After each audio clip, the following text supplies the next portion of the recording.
एक लड़का अपनी जगह में बैठा हुआ होता है। वहां पर बैठा हुआ होता है जहां पर ये पशु पालते हैं, मतलब वहां पर खेल रहा था। उम्र 3 साल होती है। तभी जो इनकी जगह होती है वहां से जो रास्ता गुजरता है वहां से एक व्यक्ति निकलता है। जब व्यक्ति निकलता है तो इस लड़के का जो पापा होता है उससे राधे राधे करता है। जब वो राधे राधे करता है तो 3 साल का लड़का खेलते हुए एकदम चुप हो जाता है और खड़ा होकर कहता है कि हाँ, तुम्हें राधे राधे की तो बहुत याद है, लेकिन किसी का अगर तुम लेते हो तो लेकर उसे दे भी दिया करो। केवल पैसे लेना ही जानते हो, देना नहीं जानते। तुम जैसे लोगों की फिर कोई और मदद नहीं करेगा। अब ये व्यक्ति बहुत ज्यादा शर्मिंदा हो जाता है। शर्मिंदा होकर वहां पर खड़ा हो जाता है और कहता है कि ताऊ जी, आपका तो लड़का बहुत बदतमीज है, इसको थोड़ी सी तमीज सिखाइए और ये सारी चीजें अच्छी नहीं हैं। तो 3 साल का लड़का उससे गुथने के लिए आता है। कहता है कि क्या तू मुझे तमीज सिखाएगा? तुझे पता है मैं तुझसे कितना बड़ा हूँ और तुमने मुझसे पैसे लिए थे और देने का अब तक नाम नहीं है, और उल्टा मेरे पिता को तुम उल्टी सीधी बातें सिखा रहे हो। दोस्तों, ये बात सुनकर वो व्यक्ति कहता है कि ताऊ जी, आपका बेटा पागल हो चुका है और मैं इनसे बात नहीं करना चाहता।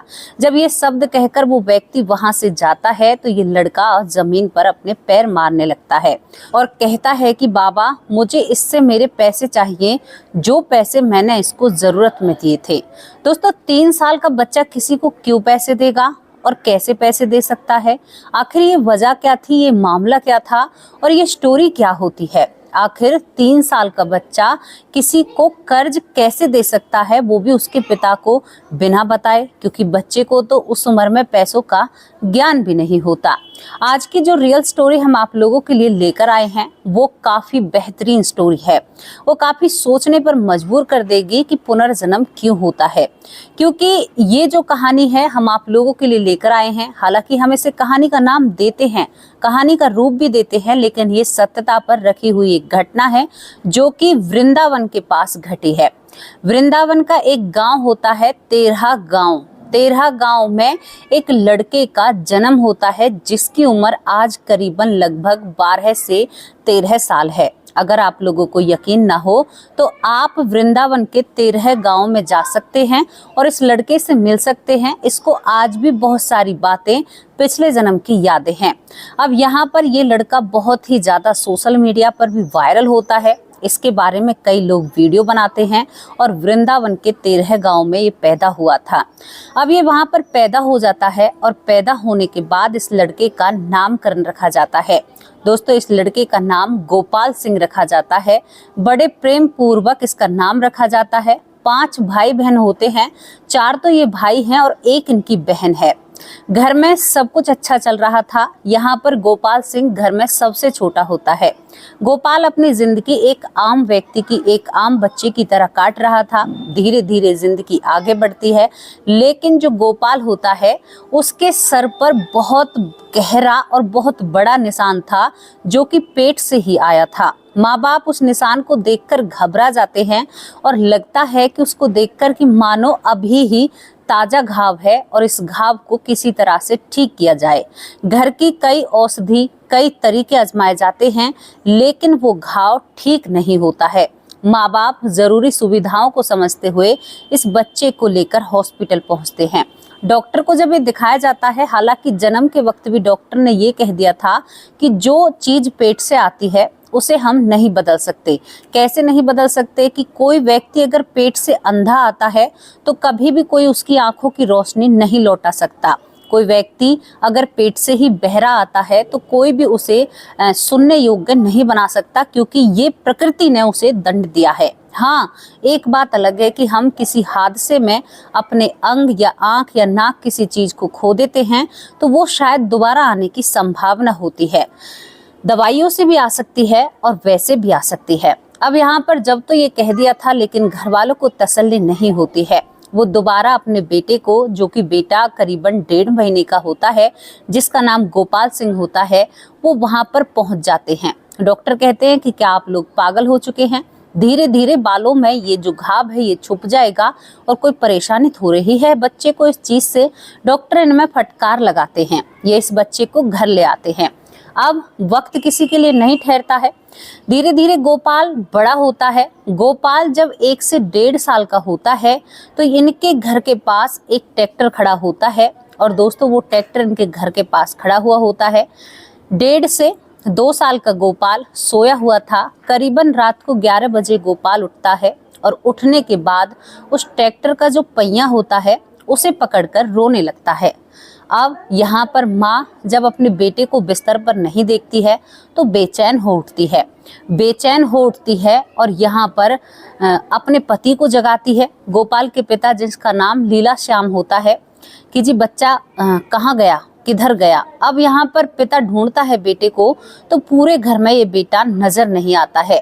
गोपाल के पिता जब बाहर देखते हैं तो क्योंकि रोने की आवाज आ रही थी गोपाल की, जब ये बाहर देखते हैं तो बाहर गोपाल ट्रैक्टर के पहिए को पकड़कर बहुत जोर जोर से रो रहा था।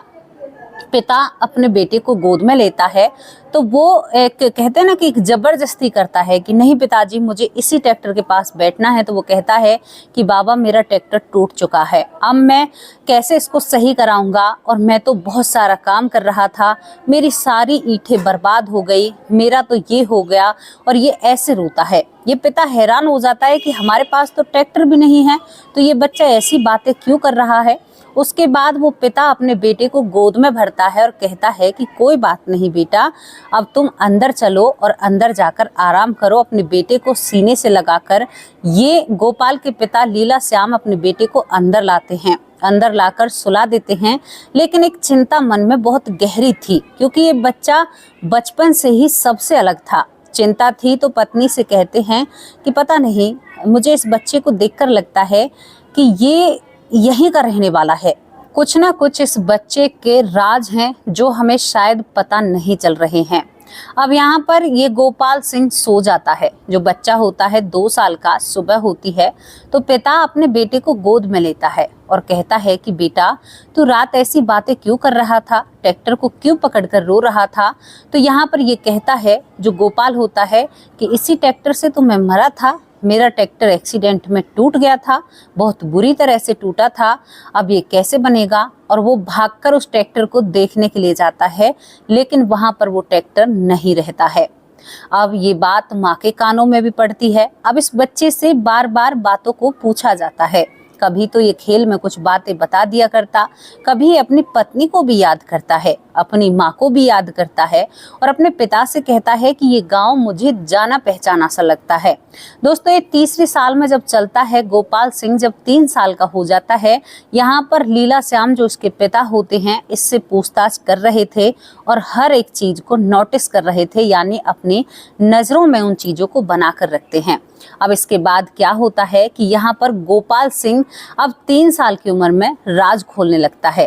कैसे राज खोलता है कि गांव में एक भागवत होती है। भागवत बहुत बड़ी होती है, मंदिर पर होती है और गोपाल उस भागवत में जाता है। 3 साल की इसकी उम्र होती है।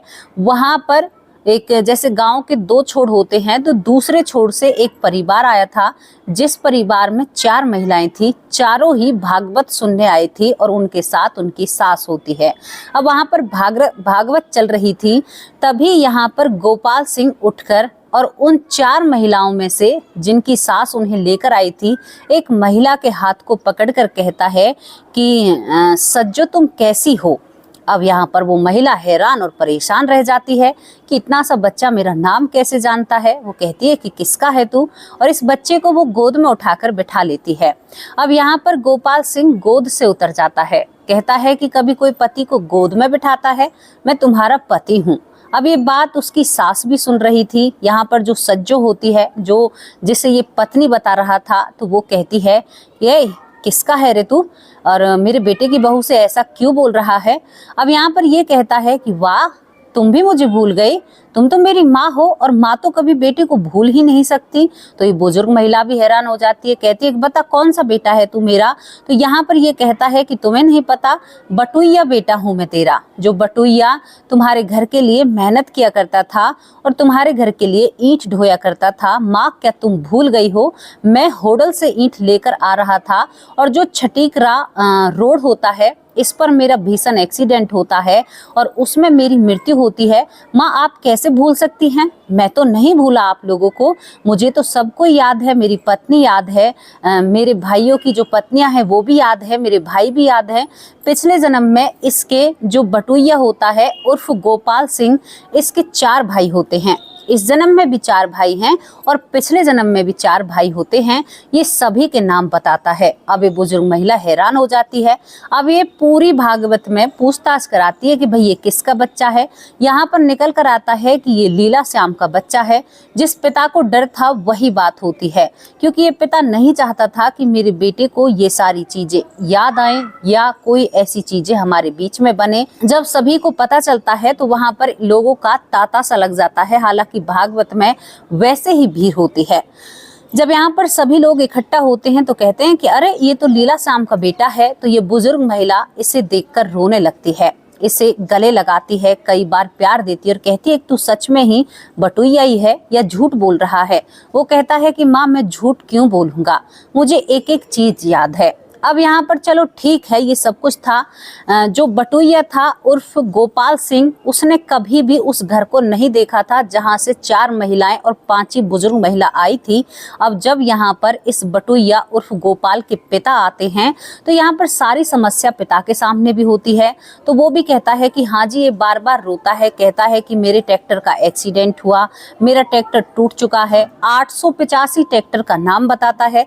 हालांकि ये खबर पूरे गाँव में प्रचलित होती है, लेकिन कभी भी गोपाल सिंह ने बटुइया का घर नहीं देखा था। बटुइया बघेल यानी बटुइया बघेल समाज से वो आते हैं। अब इसके बाद ये जो बुजुर्ग महिला होती है ये इस गोपाल सिंह को अपने साथ लेकर जाती है। साथ ले जाने के बाद ये सबरा परिवार पीछे चलता है और ये जो अकेला बटुइया उर्फ गोपाल सिंह होता है ये सबसे आगे चलता है। दूसरे छोर पर ये अपने घर को पहचान लेता है और घर को पहचानने के बाद जाकर अपने कमरे में बैठ जाता है और रोने लगता है। बिस्तर को देखकर रोता है, घर की कई यादें इनको सताने लगती है और बहुत ही ज़्यादा ये रोता है और सभी को भावुक कर देता है। इसके पिता भी जीवित होते हैं। जब सभी इसके बारे में जानते हैं तो सभी खुशी का ठिकाना नहीं होता। कई इसके टेस्ट भी होते हैं, यानी इसको नापा जाता है या आंका जाता है कि भाई तुम सच में ही हमारे बटुइया बघेल हो। तो इससे कई सारी बातें ऐसी पूछी जाती हैं। पत्नी भी कुछ सवाल करती है तो पत्नी को ये कुछ पर्सनल जवाब ऐसे देता है कि पत्नी मौन हो जाती है और सास से कहती है कि हो ना हो ये मेरा ही पति है। 3 साल की उम्र में बच्चे को इतना बोध नहीं होता जितनी सारी बातें ये मुझे बता रहा है। दोस्तों यहाँ पर ये साफ हो चुका था कि ये बटुइया था। अब यहाँ पर मामला क्या होता है कि जो बटुइया है उर्फ गोपाल सिंह है, अब यहाँ पर वो एक राज खोलता है। यहाँ पर थोड़ा सा धन अपने परिवार को देता है।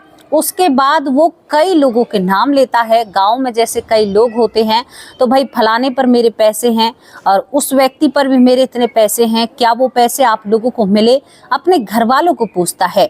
तो दोस्तों इस गांव में जो 13वां गांव है इसमें विवाद खड़ा होने लगता है, क्योंकि बटुइया का दूसरा जन्म गोपाल के रूप में इस 13 गांव में ही हुआ था, जो कि वृंदावन के पास है। अब विवाद खड़ा होने लगता है क्योंकि जो एक बार पैसे ले लेता है वो देने का नाम नहीं लेता है। अब विवाद होता है तो इस बच्चे को बचाना भारी पड़ता है। गांव के लोग कहते हैं कि ये झूठ बोल रहा है, ये लोग पैसे ऐंठने के चक्कर में इस बच्चे को उल्टी सीधी बातें सिखा रहे हैं। नहीं, ऐसा कुछ भी नहीं था।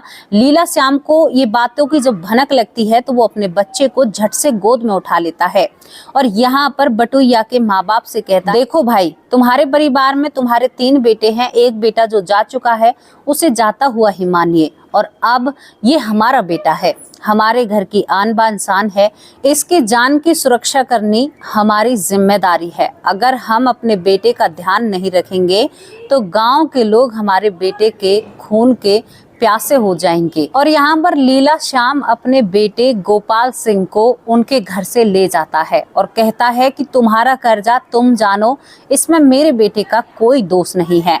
लेकिन 3 साल का गोपाल सिंह कहाँ मानने वाला था। अब कुछ दिन और निकलते हैं और गोपाल सिंह अपने घर से दूर जहाँ पर पशु पाला करते हैं वहाँ पर खेल रहा था। खेलते वक्त वहां से एक व्यक्ति गुजरता है। ये व्यक्ति गोपाल सिंह के पिता से कहता है कि राधे श्याम या राधे राधे। जब ये राधे राधे करता है तो जो गोपाल सिंह वहां पर खेल रहा था, जो 4थी साल में चल रहा था, तो कहता है कि बाबा इसकी राधे राधे मत लेना, ये एक बेईमान इंसान है, इसने हमारे बहुत सारे पैसे खाए हैं। अब वही मैटर सामने आ जाता है। गोपाल सिंह का पिता लीला श्याम घबरा उठता है कि बेटा तो इस रट को कब छोड़ेगा।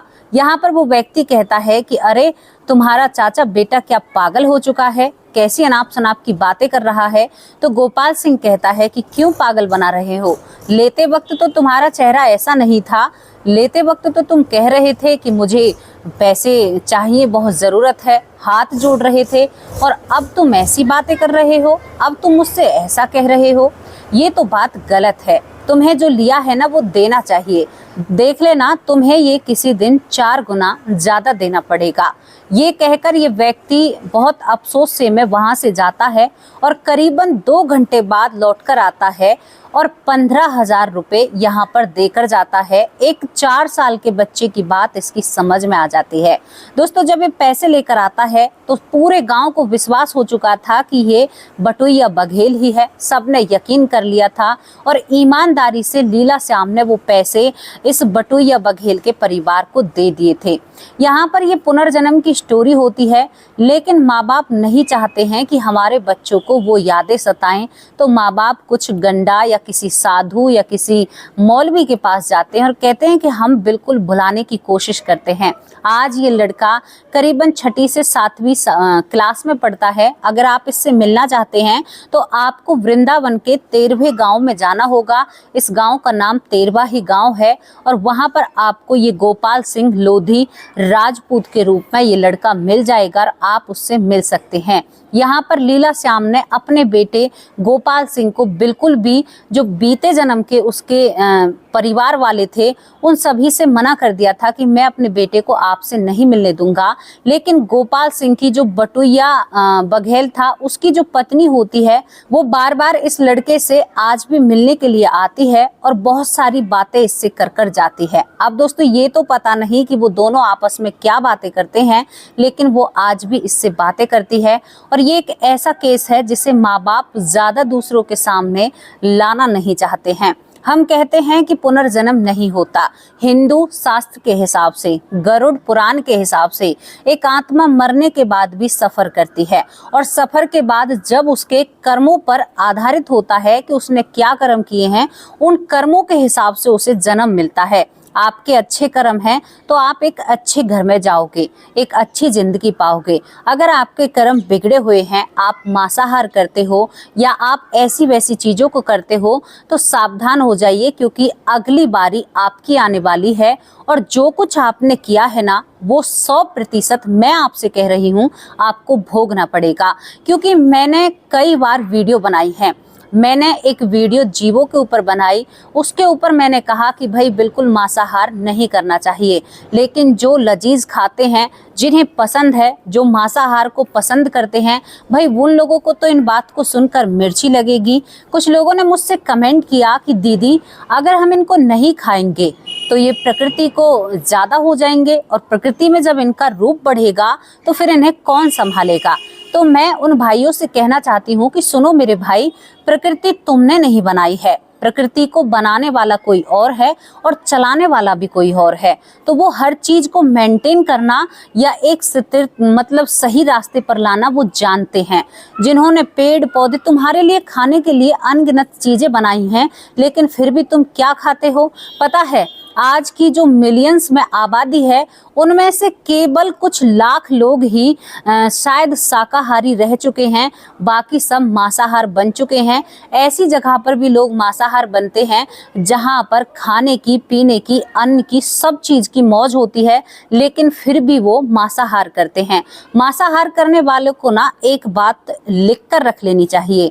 मैंने एक वीडियो बनाई थी, एक व्यक्ति जो इस दुनिया से चला जाता है और वो बिजली के झटकों से जाता है, उसे बिजली लगती है, तो हर रोज उसे यमदूत बताने के लिए आए करते थे 8 दिन तक हॉस्पिटल में कि तुमने एक मुर्गी की जीते जी खाल उतारी थी ना, तो आज डॉक्टर तुम्हारी खाल उतारेंगे, क्योंकि वो 11,000 वोल्ट के झटके से जल चुका था। तो रियल में ही जब सुबह डॉक्टर आते हैं तो एक गर्म पानी में टॉवल करके उसके हाथ पैर से वो जली हुई खाल बिना बेहोशी के खींची जाती है। तो सोच लीजिए कि तुम क्या कर्म कर रहे हो, वो कर्म तुम्हें भुगतना पड़ेगा। वो व्यक्ति थोड़ा सा नास्तिक था, वो बहुत खुश होता था जीवों को परेशान करने में, या ऐसी चीजें मांसाहार बहुत किया करता था। उसके साथ वही सब कुछ होता है जो उसने जीवों के साथ किया था। उसने सांप को चूल्हे के अंदर जीवित रख दिया था, जो चटकता था या पॉपकॉर्न की तरह भुना था उस चूल्हे में। तो इसी तरह से उसको 11,000 वोल्ट का झटका लगता है और उसका शरीर भी ऐसे ही जलता है जैसे उस चूल्हे के अंदर उस सांप का शरीर जला था। तो इस बात को आप नकार तो नहीं सकते, सब कुछ आपकी आंखों के सामने होता है, लेकिन इंसान एक ऐसा पापी मन है, उसे फिर भी झुठलाता है और अंत समय तक झुठलाता रहता है कि मुझे ये करना है, मुझे वो करना है, मैंने तो ऐसा किया ही नहीं है। और बार बार पता है क्या कहते हैं कि हमने तो कोई बुरे कर्म किए ही नहीं है, हमारे साथ ऐसा क्यों हो रहा है, हम तो बहुत अच्छे हैं। लेकिन जब उनका टीवी चलाया जाता है ना भगवान के सामने, जब यमराज जी बताते हैं कि भाई हाँ तू है कि नहीं है, तो वो मौन हो जाते हैं और सोचने पर मजबूर हो जाते हैं कि हाँ ये काम तो मैंने किया है। तो आप बिल्कुल भी भोले और सीधे साधे बनने की कोशिश मत कीजिए, क्योंकि हर किसी इंसान से कुछ ना कुछ जरूर बिगड़ता है। ये बात सत्य है, इसको लिख कर रख लीजिए और अपने रास्ते पर अच्छे चलिए। और दोस्तों आपको एक और खुशखबरी दे दूं, जो मैं वीडियो बनाती हूँ, इन वीडियो के जरिए करीबन 70 से 80 लोग ऐसे हैं जिन्होंने बिल्कुल मांसाहार छोड़ दिया है, यानी वो बिल्कुल शुद्ध शाकाहारी बन चुके हैं। यहाँ पर 18 जो बकरी फार्म है वो हम अपने इस चैनल के माध्यम से बंद करवा चुके हैं, यानी उन लोगों ने हमारी वीडियो को देखा और हमारी बातों को समझा और 18 बकरी फार्म जो होते हैं उन्हें बंद कर दिया गया।